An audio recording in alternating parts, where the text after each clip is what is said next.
Fun fact about me, long before my career as a tech editor, I was captain of my college crew team. It was everything you imagine it would be. The early morning workouts, the blistered hands, a unitard. If you've never done it, rowing is actually a beautiful sport. It's meditative, I felt strong, I felt calm, composed. But at this point, I haven't done it in over a decade. That's because I only have easy access to indoor rowing machines. And guess what? Most rowers, myself included, dread rowing machines, which are also called ergometers, or ergs for short. You've probably seen ergs at the gym. Personally, I always found using them really lonely, just really monotonous. If ever I was tempted to stop, I would look up and see my own tired face staring back at me in the mirror. All this brings me to today and the fact that I've been testing out this thing right here. It's the Hydrow, and its creators are positioning it as the Peloton of rowing machines. The machine started out on Indiegogo, where it raised over $1 million, and the first shipments are slated to go out in late May.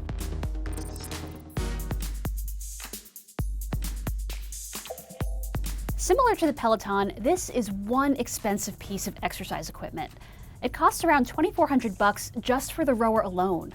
Then, to make the most of it, you need a monthly subscription plan, which will eventually include a mix of live and pre-recorded workouts. There are also videos for things like Pilates, and eventually the company intends to introduce a weightlifting mode so you can use the pull for things like bicep curls. Basically, this is a rowing machine first, but its creators ultimately see it as more of an all-in-one, full-body workout system. Like I said, the machine isn't available yet, and some of its most intriguing software features aren't ready. So let's not call this a review. Think of this instead as more of a first look from one very curious former rower. I'll get to the workout experience in a minute, but first, it's worth pointing out how different this looks from your typical rowing machine. Obviously, there's that 22-inch HD touchscreen staring you right in the face. There's no missing that. But there are other differences too. Interestingly, there's no resistance lever on the side where you'd expect it to be. Instead, you adjust the resistance on screen after you've started a workout. The pull is different too. It's a flat ribbon of nylon instead of the usual chain. The idea there was to achieve smoother and also quieter rowing. Smooth, yes. Quiet, it's all relative. This machine might be quieter than others, but I'd still be concerned about annoying my downstairs neighbors with it.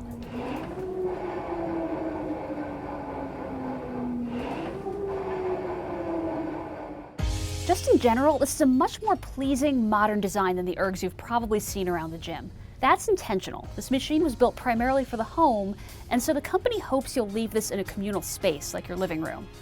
As you can see, the bottom is one big swoopy curve, similar to the hull of a boat.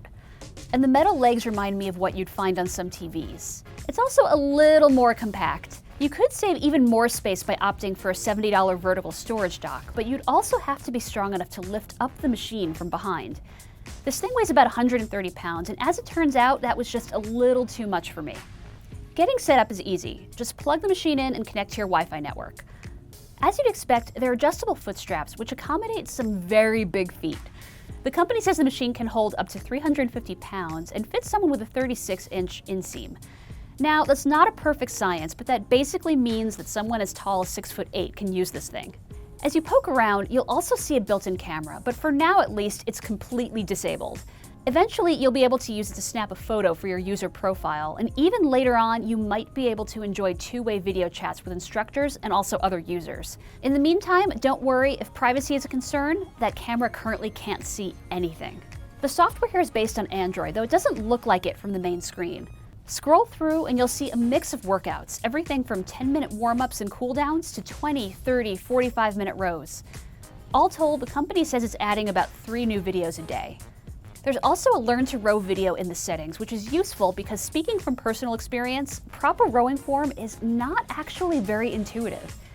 That said, if you're shelling out nearly $2,400 for the machine plus a $38 monthly subscription, chances are you've at least already done some rowing. What I like best about the videos is that you're naturally inclined to row in sync with the instructor, which is really important in capturing what it's actually like to row on the water. There's a psychological benefit there too, because once you're in the mindset of following another person, you might find you're less inclined to stop mid-workout. That's also true to life, by the way. You do, in fact, get tired from a good rowing workout, but in a real boat, you can't just stop when you feel like it if there are other people in front of and behind you. In contrast, when I use a typical rowing machine, it's a constant struggle mentally convincing myself to keep going. So far, the videos have all been shot in Miami, and because they're filmed in public spaces like a harbor, there's lots of unscripted Easter eggs like dogs barking from nearby docks and pauses because of waves from a boat wake. All that helps make the experience feel somehow closer to the real thing. Right now, there are 6 instructors, a mix of men and women, and they're all personable with really good form. The main thing I'd like the company to work on in these videos isn't the exercise piece, but the audio quality. The music choices often aren't my favorite, and you can't use the machine's built-in Wi-Fi and Bluetooth connections to pipe in your own library. Also, I've noticed in some of the videos that the music is a little loud and tends to drown out the instructor speaking. I hope the company can revisit the audio mixing and maybe even their music choices. But even if they don't, I'm told that music muting will be available around September, in which case you'd only be able to hear the instructor's voice and none of the background music. There are other features that should be arriving in the coming months. By the time the machine ships, there'll be a manual so-called program mode where you can just row without an instructor. A leaderboard is already live, but you'll eventually be able to use the ERG's built-in mic for two-way communication with instructors and other users during live workouts. The company also envisions more community features, where multiple rowers could form a boat, so to speak, whether that be a quad, an 8, or a 2-person sculling team. Those friends could then row together or asynchronously and be able to see each other's stats. Again, it's a little too early for me to call this a review. That said, after a couple weeks of testing, I managed to overcome a lot of my skepticism. I'm not saying rowing is for everyone, much less that it's a good idea to spend $2,400 on a piece of exercise equipment, plus a $38 monthly subscription, especially if you're super new to the sport. But what I found through my own workouts is that, for better and worse, the machine does the best job of recreating what it's like being on the water as part of a crew. Rowing is hard. It is repetitive, with very few breaks. Your hands will develop blisters and eventually calluses. But it's also a rigorous cardio workout and will strengthen nearly every muscle in your body. If it turns out you love the sport but can't get on a boat at 6:30 a.m., rowing in sync with a virtual instructor could be the next best thing. For me, there's nothing more miserable than erging alone, watching my sweaty face redden in the mirror. With teammates, even pre-recorded ones, it's just more enjoyable. For those who appreciate the sport as much as I do, this thing does have potential. Just maybe wait for some of the software updates to arrive first before you consider taking the plunge.